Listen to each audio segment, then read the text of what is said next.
And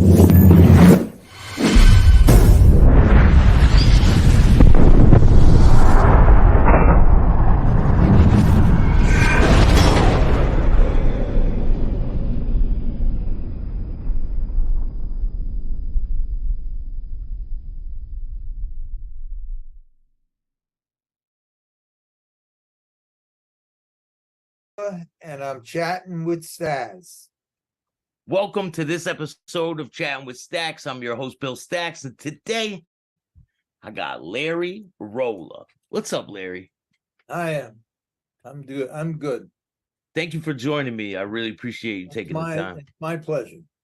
So you have a really interesting story. You were on a lot of people. You were ingrained in some major money transferring through your winnings and all that throughout the years.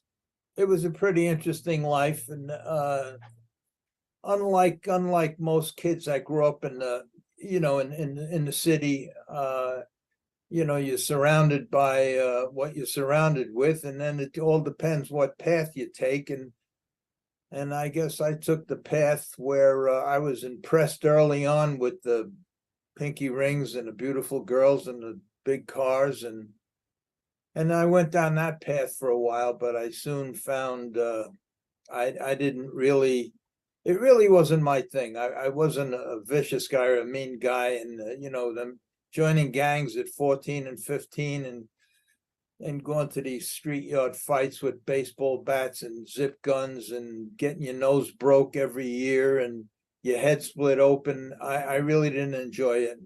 And one day I just made up my mind that this is not what I wanted to do. I didn't want to follow the leader. I didn't want to follow anybody. I wanted to do what I wanted to do when I wanted to do it. And that's exactly what I did. I enjoyed music. I enjoyed racing cars, and I enjoyed women, and that's what I pursued. The only problem I had was that racing cars and women, they cost money, and you had to do what you had to do to support these habits that I had, and I did, and I crossed the line at a very young age and got myself in a lot of trouble. And I was lucky enough that my mother worked for Tommy Lucchese, one of the 5 members of the bosses of the Casa Nostra in New York. And basically in that time, in the 50s and 60s, he controlled the city. He controlled everything. And one day I got myself in a it was the first time I ever took in a partner doing a robbery. I used to steal a lot, only to support my, if I blew an engine in the car. I had a dragster and a roadster. I raced a roadster at Freeport every Friday and a dragster at West Hampton on Sundays. And, you blow an engine or a clutch or whatever, you need money, and I had no money, so I did whatever I had to do, whether it be robbing gas stations or whatever. And one time, the only time in my life, because after I made up my mind to quit the gangs and everything, I just wanted to be by myself and do what I wanted to do. I had to take in a partner because I blew an engine in the dragster, and I needed a new engine. Back then it was about $500 or $600. And when I was robbing the gas stations, I'd only get $30, $40. And I had to look for a bigger score. So there was a gas station on 112th Street, Astoria Boulevard in Queens, in East Elmhurst. And it had a grand opening, and he had all brand new tires and brand new transmission jacks that back in them years, in 55, 56, all the cars were switching from standard shift transmissions to automatic, and you had to buy these new jacks. They were very expensive and very big and very heavy. The transmissions weighed 400 or 500 pounds, so you needed. But anyway, he had the whole setup, and I decided to rob that station because there was thousands and thousands of dollars worth of tires and equipment The only problem was I couldn't do it myself. I couldn't lift the jacks onto the box truck that I robbed. So I asked a friend of mine, Joe, to help me. And make a long story short, 6 months later, I got a knock on the door. It was Detective Sands from 114 Precinct. And he took me down to the station. And the first thing he did was just push a piece of paper in front of me and says, sign it. And I said, what is it? He says, a confession. He says, look, we have everything you robbed. We have the guy. We have everything. We just need to know who your partner was, where he is, and sign this confession. And I said, I'm not signing nothing. And being an arrogant 16-year-old jerk, he come across the table, and he come around the table, and he slapped me. And when he slapped me, I hit him in the belly. And the other two detectives in the room immediately cuffed my hands behind the chair. And they proceeded to, well, Detective Sands did. He went and got one of them big law books and pounded me on top of the head until my eyes were bleeding, my ears, my nose, everything. And then they uncuffed me and they said, sign the confession. I wouldn't sign it. And he hit me again. I fell to the floor. They start kicking me. I rolled up into the corner in a fetal position, and they start jumping on my ankles, got that long pole they used to push the windows up with, start jabbing me in the ribs and everything. And then I think I was unconscious because I woke up in the tombs downstairs at three cells in the bottom of the precincts. And 3 cells, 140-watt bulb, 6 inches of water on the ground, rats as big as dogs. And they left me there from I think it was Thursday night until Monday morning. They took me to a courthouse. I think it was on Queens Boulevard. And naturally, my mother was there, my father. And they got me out. And I told my mother I was all bloodied up. My clothes were full of blood. I was a mess. My blood, dry blood in my ears and my eyes. My head was split open. And I told my mother, I says, look, you gotta get, I can't breathe. I'm having trouble breathing. My ankle I couldn't walk. It was as big as a football. And I said, you got to get me to the hospital. I says, I'm having a lot of trouble. I'm in a lot of pain. And it was bad. And she says, I'm taking you where I should have taken you 2 years ago, because I was just that kind of kid. My mother, that was the only thing she ever failed. I was trying to control me. And I was a problem for her, but I was defiant. And so anyway, she says, I'm taking you where I should have taken you 2 years ago. And she took me to her boss, Tommy Lucchese. And we walk up there. I'm all bloodied and in a mess. And we walk in the office, and he says to my mother, let me speak to your son alone. So he gets me and he says to me, he says, listen, your mother's a good woman and she's my good friend, and you're breaking her heart with all your nickel and dime bullshit. Now I'm going to tell you something. You want to straighten your life out, I'll help you in any way I can, and you'll never have a problem, including the one you have right now. Now I want you to go home, think about what I said, and just remember, your mother is my friend, and know who you're talking to. And I left, and I thought about that, because it's something I just never thought about. I just thought I was a kid that didn't listen to my mother and do what I want to do. But the thought of her heart being broken because of my bad behavior and always getting in trouble, and she's always bailing me out. I really changed my life around. I did. I went on the right track. I can't get into that whole story because we'll be here until December. Know what? Did you know who this guy was? Did you know his association before you went to see him? Yes, I knew who he was, and I knew how important he was when my sister got married, and he came to the wedding, and we had to make a special table for him and he come with 4 or 5 guys, they had to be off in the corner. You know, they stayed for about an hour and then they left.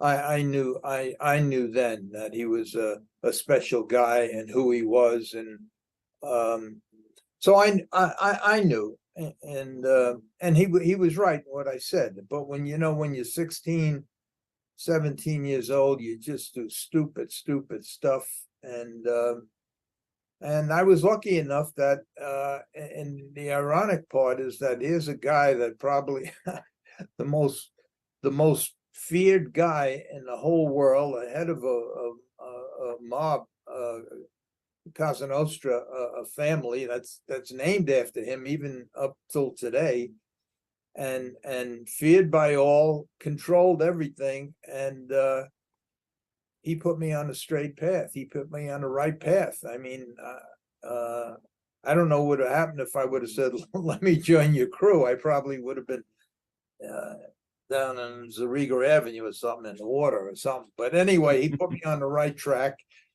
And without getting into the whole story, I'll just say that a couple of years later, one of the so-called good guys, one of these white-collar guys that own racetracks and everything, he became a judge and jury and barred me from racing for something I didn't do.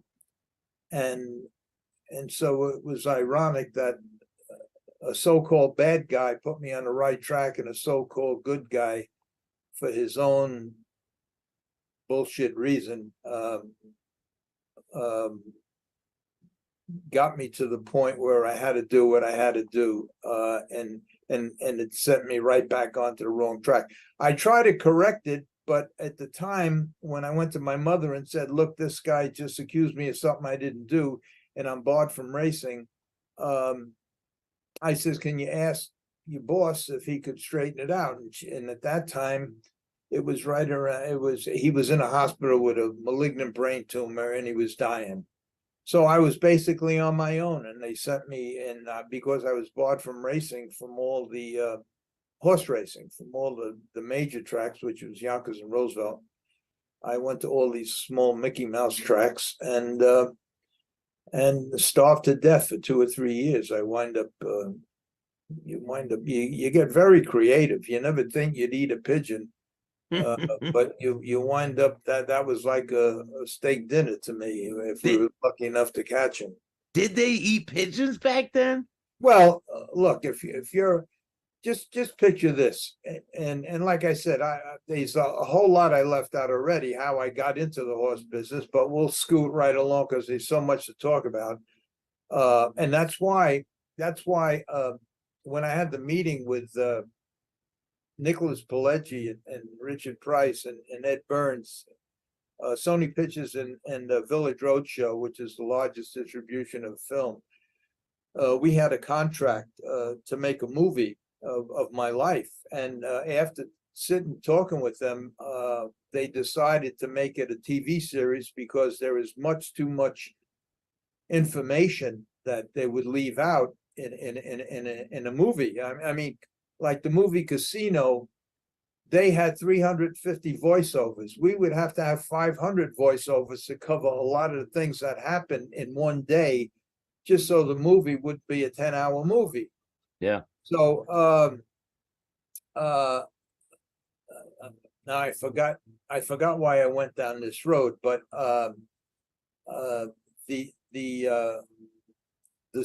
my story was bought by them, and they gave me they bought the option to my story for 16 months.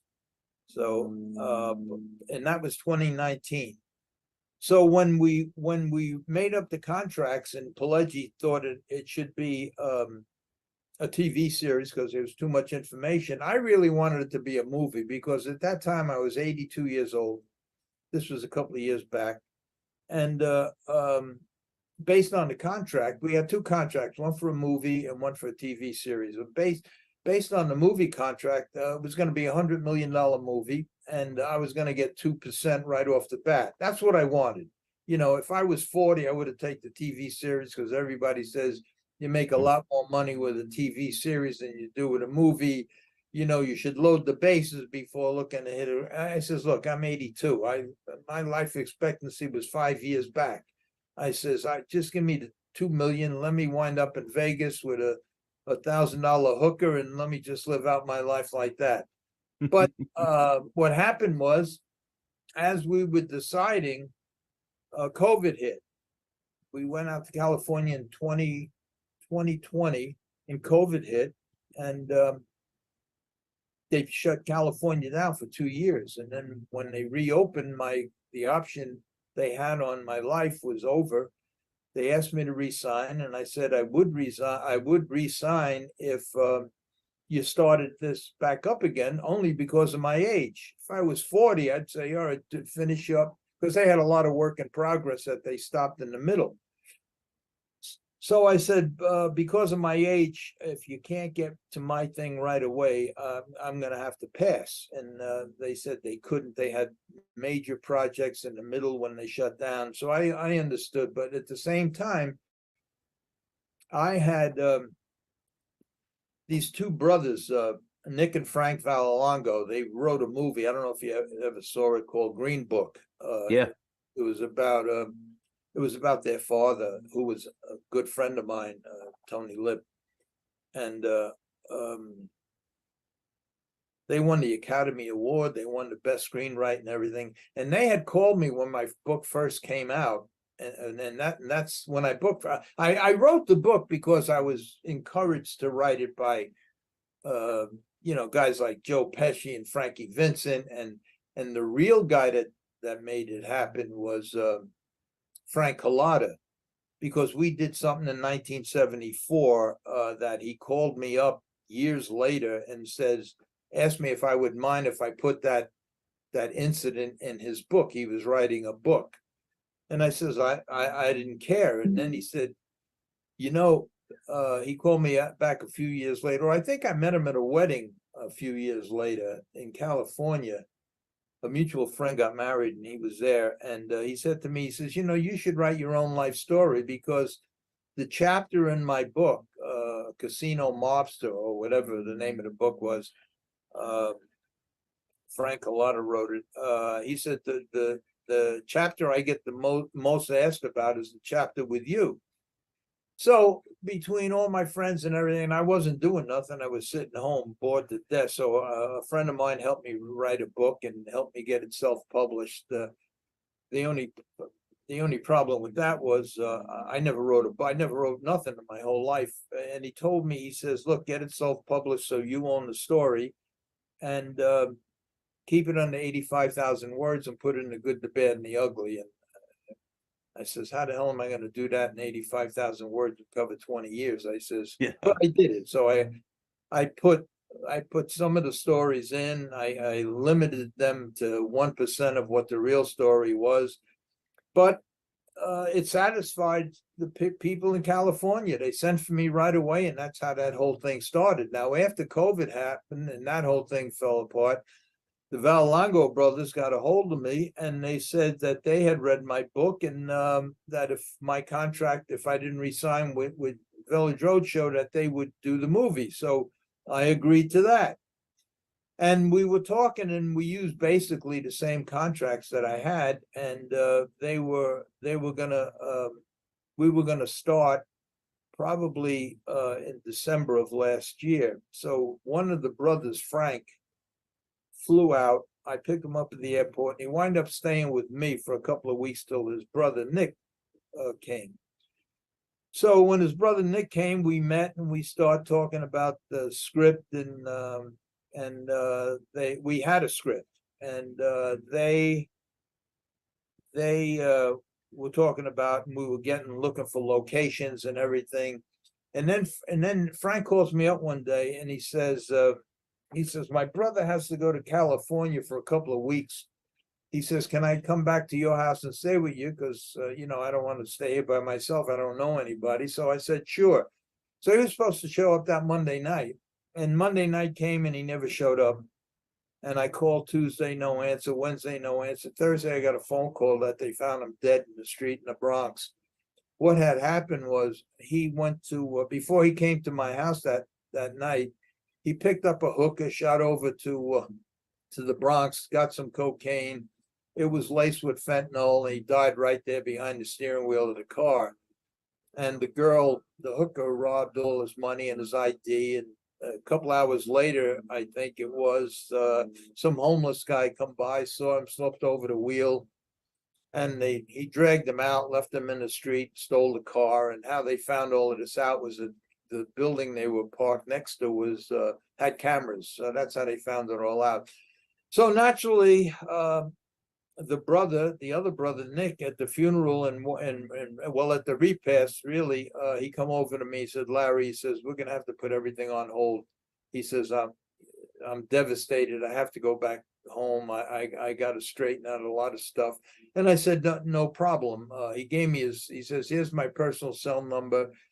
He says, if you need me before I get back to you, just give me a call. So I knew I was never going to call him. It was devastation, something I only witnessed with my mother and father when they died, but I knew it was tough, and some people handle it a lot worse than others, and he was one of them. But right after that, I came home, and Barry O'Brien, the writer for Law and Order, and Blue Bloods, I think, but Law and Order, he called me and he wanted to meet with me. They were shooting down. I live in New Jersey, in Lyndhurst, and they shoot all them Blue Blood things in LA Law and Law and Order things in Greenpoint, Brooklyn, which is only a half hour away. And he wanted to meet with me. I met, and he very much wanted to make my life a TV series. We started that whole process. We and then we started. We have about 10 or 11 episodes done with the whole pitch and everything to hook up with a streaming network, whether it be Netflix or whatever. And we were ready to go, and we were going to fly out to California. I think it was May 2nd or 3rd, and that's when the writer's strike happened. So that whole thing got put on hold. So now we're on hold with that. There's nothing we can do because he's a SAG member and part of the union, and there's nothing he can do. But hopefully it'll be over, and he said maybe in September, October. So until then, I'll continue with the podcast that I have. And the reason we started the podcast was because we were going to make a couple of episodes real quick as an intro into the TV series and as a pitch. And well, this happened. So now I have nothing else to do except walk my dog and do the episodes, the podcast. So that's what I'm doing. And if I'm going to do it, I'm going to do it. So right now I'm trying to figure out a way, because I'm computer illiterate, and but I have good friends that help me with the podcast and do it all. I just sit there and tell the story. And there's a lot of interesting stories that, that my association with the mob because of horse racing and fixing of races, and horsemen, and how I did it and why I did it and where I did it. And right now, there's many of the first couple I did already have thousands and thousands, 7, 8, 10,000 views already. I don't follow that much. My friend tells me, who does this stuff. And I stay up half the night now, because my friend says, because on the podcast, I always say, please send in your questions, because it helps me remember things and helps me fill in gaps that I leave out, because I'm talking about things that I did 50, 60 years ago. And it was so much, and every day it was another adventure, that it was different. In fact, even to write the book, when I wrote the book, it took me 6 months of phone calls to friends and that were in the horse business and other mob guys that tell me what I did back then. Tell me stories. And there's probably stuff you left out, right? Oh, lots of stuff I left out. And now that the podcast is up, I'm getting stories that I didn't even, good stories too that I didn't even remember. But What about this guy, John Gotti? How did you John meet? Gotti. How Well, did you John meet him? Gotti, John Gotti, I met when we were kids. When I first quit school, I didn't quit. They threw me out as soon as I got sick, became 16. They threw me out. My mother, for punishment, she says, "You want to be a tough guy? You want to be a wise guy?" She put me with my Uncle Pepe. My Uncle Pepe ran the piers on West Street in Manhattan. And they suited me up with a pea cap and a pea coat and a hook on my shoulder. I had to be down on West Street at 5:30 in the morning, and I stood very much like that picture on the waterfront. So if you saw that, or if you remember that, that describes it pretty well.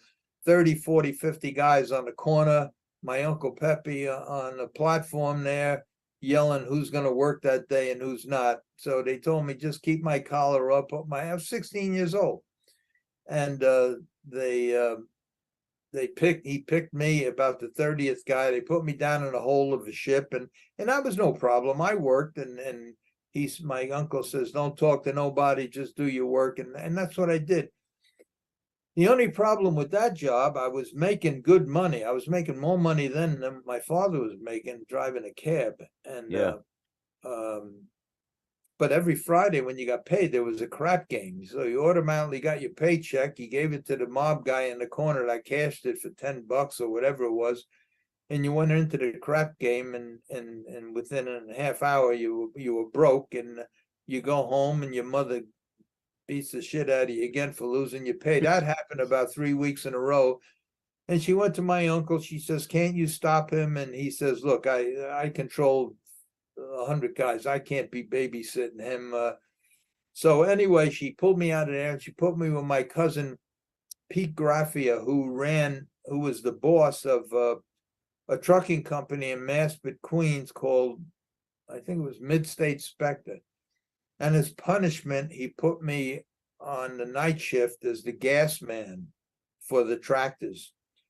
And the only one that was there at that time was I think his name was John Caputo. I'm not sure, but he was the switcher, and the switcher is the guy who separates the trailers from the tractors and parks them, and then separates the tractor, brings it to the gas pump, and I gas it up and fix whatever flats they might have. But John Caputo was a terrible heroin addict, and he needed lots of money, and it was something kind of new to me because I used to rob gas stations, and all of a sudden I found out that he was robbing freight and everything, and I started doing that too. And I had a big Lincoln at the time with a big trunk, and I was able to put one of them big trailer truck tires into the trunk, one in the back seat, and I had a garage where I lived in Jackson Heights. I rented for I think $5 or $10 a month, where I put my stock car, and I parked the stock car outside. I covered it up with a tarp, and I filled that whole garage up with tires. And then one day, well, with the tires, naturally you're looking for, and all the other stuff that we were robbing together, I was looking for a fence where somebody that I could sell it to. And I ran across John Gotti, because all the thieves know all the thieves, and Gotti at the time was 60. He was the same age as me, and he had many connections. He was part of a crew where he lived in not far from Jackson Heights. I think it was up past Corona, Rego Park, or whatever that area was. And he had a lot of outs. And he was able to get rid of all these big trail truck tires. He knew people that owned garbage trucks and stuff, and he got rid of them. We whacked up the money. And then one day my cousin calls me, and he tells me that there's 3 trail loads of Cutty Sark whiskey coming in. He says, tell John to back the trailers into the hold'em yard. They were going to stay here for a week or two and gas up the tractors. And that's what I did. So I told John, and John backed them into the hold'em cell, and then we devised a plan to rob them. But I asked I got a hold of John first, and I said, listen, if I get 3 trail loads of Cutty Sark whiskey, there were 1,100 cases in each trail load. They were quart bottles. Do you have an out for them? And he says he'd find out, but he did. He had a guy that owned a couple of catering halls, and we wind up robbing them and getting him and we whacked up that money too. So I knew John from the time we were kids. And after that incident, I had very little to do with them, because shortly after that, I wind up going with the horses, and I won't get into that whole story, how that happened. But then you start meeting other gangsters when you. Well, that happened once I got into the horse business, and now we skip ahead a bunch of years.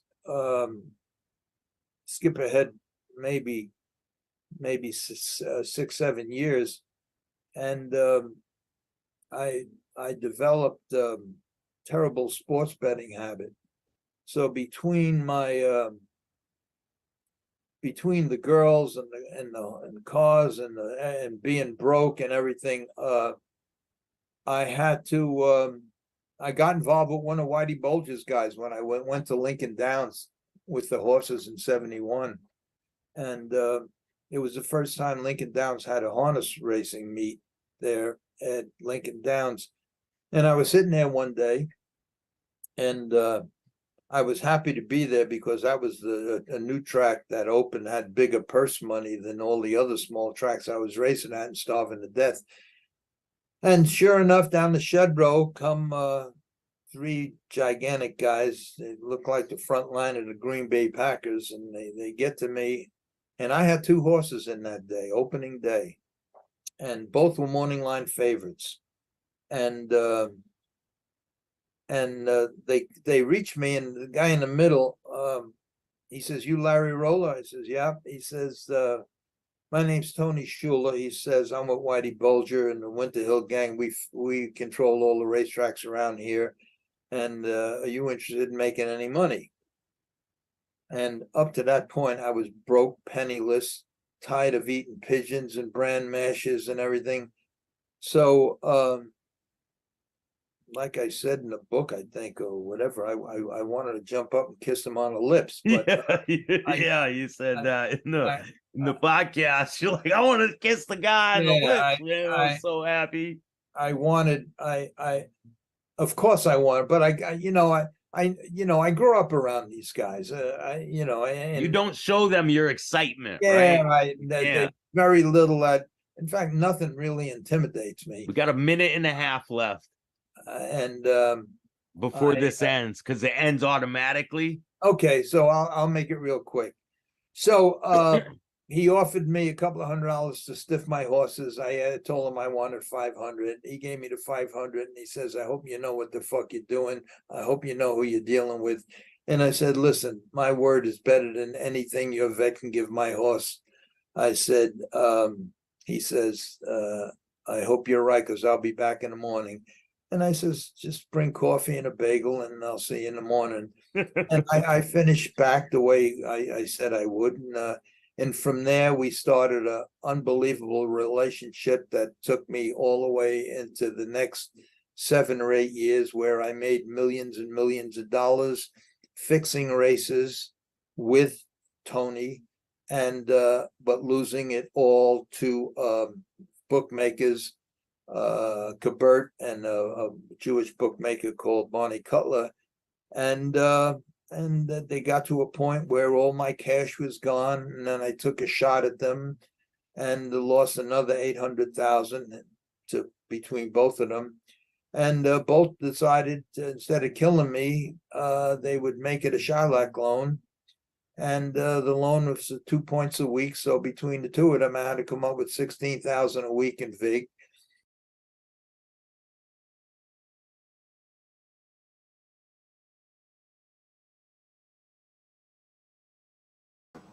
If you guys like this show, hit the like, subscribe, and notification bell. I'll be dropping part 2 this week. Stay tuned. And remember, don't be a bitch.